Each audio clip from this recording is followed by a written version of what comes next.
Olá, bem-vindo a mais uma aula aqui da Class. Que bom que você está aqui de novo para estudar, né? Isso é muito importante, que a gente mantenha o foco. Já estamos em junho, né? Daqui a pouco já estamos entrando no segundo semestre. Então mantenha o seu foco, não perca o seu ano, faça com que esse seja um ano, apesar de ser um ano difícil, faça com que esse ano seja um ano de você ter tido outros e novos aprendizados que você vai poder levar para a sua vida inteira, tá? Muito bem, gente, nós vamos falar sobre o capítulo 9, tá? Sintonia fina. Nós vimos no último capítulo, o capítulo 6. Desculpa, queridos, capítulo 7, tá? Não é 9, é 7. No último capítulo, capítulo 6, nós vimos sobre a oração, que é uma das ferramentas da gente manter comunhão com Deus, né? Vimos sobre a Bíblia, oração, e hoje nós vamos ver sobre a sintonia fina, sobre a meditação.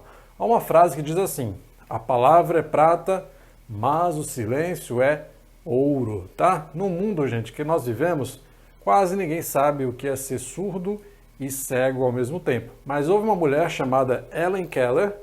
Essa mulher aqui, ela nasceu surda e cega. Por um milagre, ela aprendeu a ler e a escrever por meio do braille, tá? Não sei como que ela fez isso, e ela conseguia se manifestar. E ela escreveu uma frase interessante, que diz assim: várias vezes pensei que seria uma bênção se todo ser humano de repente ficasse cego e surdo por alguns dias, no princípio da vida adulta.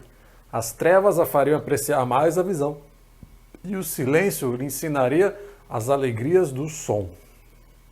Sabe, o fato da gente poder ver e ouvir como algo natural faz com que a gente não saiba valorizar esse dom especial que nós temos. E ela fala isso aqui: se você ficar sem poder ver e ouvir por uns instantes, você aprenderia a valorizar, às vezes, os sons. Você poderia valorizar mais aquilo que você vê. Você poderia valorizar mais os seus momentos de intimidade com Deus. Sabe, no nosso mundo, na qual nós estamos tão acostumados com o barulho, nós não conseguimos mais ficar em silêncio. Para algumas pessoas, chega até a ser amedrontador, dá até medo ela ficar em silêncio, sem celular, sem nada para fazer. Não consegue mais. E isso é engraçado, né? Algumas pessoas têm medo do escuro, especialmente as crianças, e elas dormem com luz acesa. Hoje os jovens, eles têm medo do silêncio, não aguentam ficar em silêncio porque já estão entediados, já estão com medo, ficam sem conseguir ter um norte para a vida se ficar um pouquinho em silêncio, tá, gente? E nós não fomos feitos para isso. Nós estamos ficando super estimulados enquanto a gente não tem mais descanso para a nossa mente e descanso para a nossa vida espiritual também.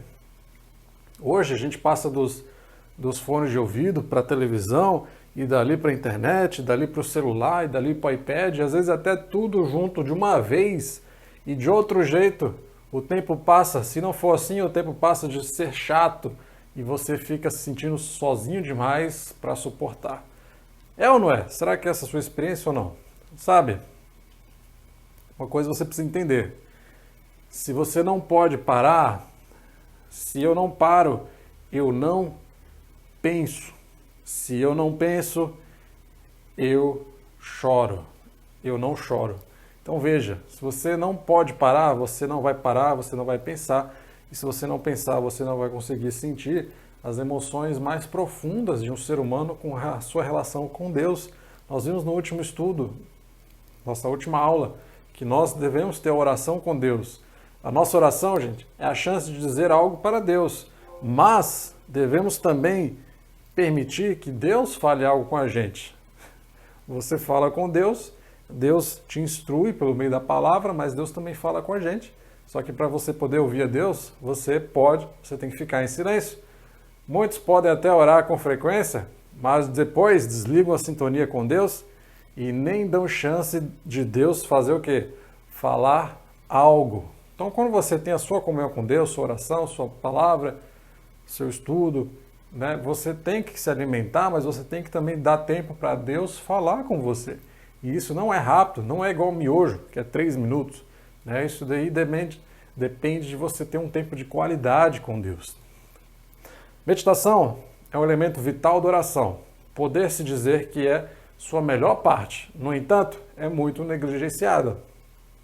Apresentamos-nos diante de Deus, fazemos nossas petições e partimos. Não esperamos Deus falar nada.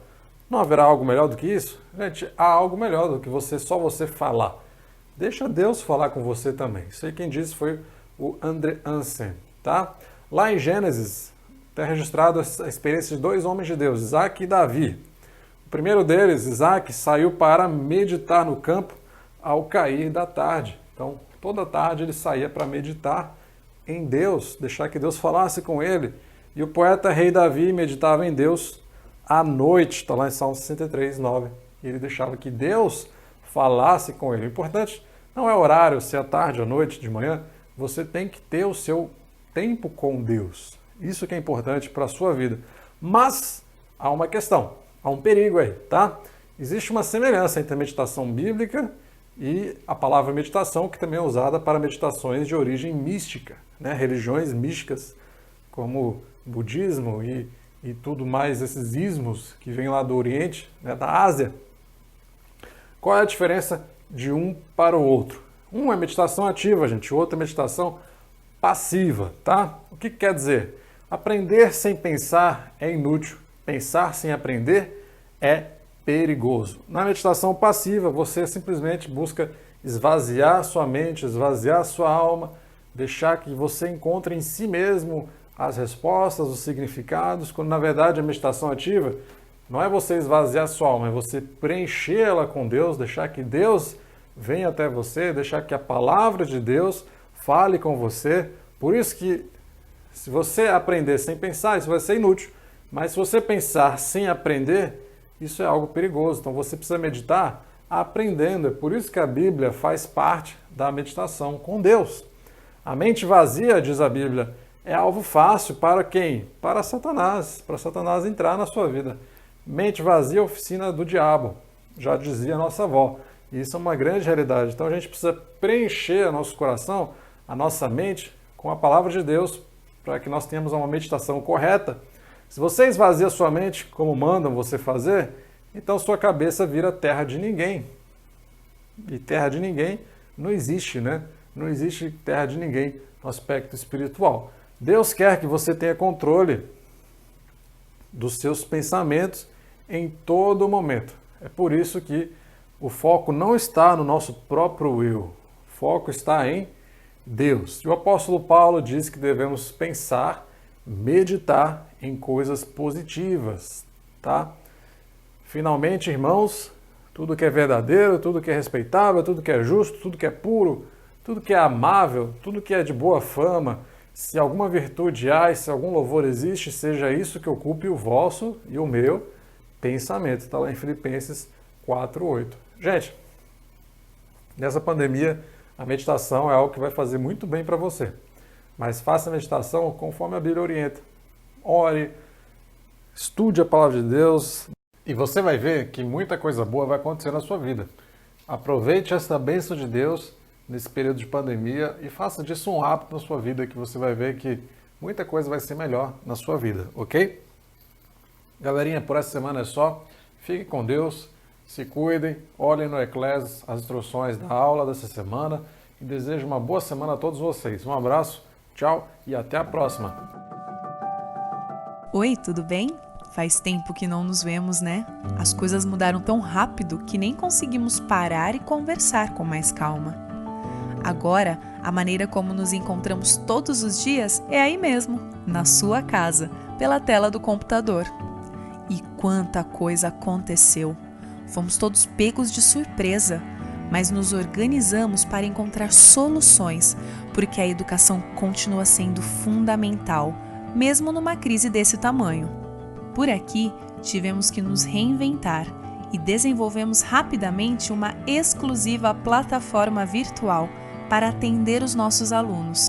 Nela, já tivemos mais de 500 mil aulas postadas e quase 10 milhões de acessos realizados, além das videoaulas em tempo real. É muita coisa. Pode parecer simples, mas isso praticamente dobrou o nosso trabalho. Os professores, nesse momento, também são verdadeiros heróis. Sei que não está sendo fácil para você ter que acompanhar os estudos das crianças, mas lembre-se, o que hoje elas conseguem fazer com a sua ajuda, amanhã saberão fazer sozinhas. e você se orgulhará de ter feito parte disso. Aqui também estamos com desafios. Sim, alguns gastos foram menores nesse período, mas os investimentos para tudo continuar da melhor forma foram muito maiores.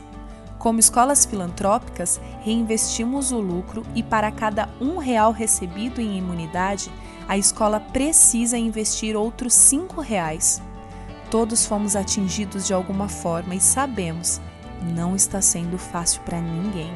Mas tudo ficará mais complicado se promovermos a desunião. Não é hora de acharmos um culpado, e sim de encontrarmos juntos a solução. Estamos conversando com todos os pais que nos procuram, melhorando condições de pagamento para este período. O mundo está em crise e é compreensível nos sentirmos ansiosos e inseguros. Estamos aqui para ajudar e queremos contar com você. Temos a esperança de que tudo isso irá passar. Nossos alunos voltarão às escolas como antes, mas não seremos mais os mesmos. Fortalecidos e unidos, aguardamos este momento. Muito obrigada!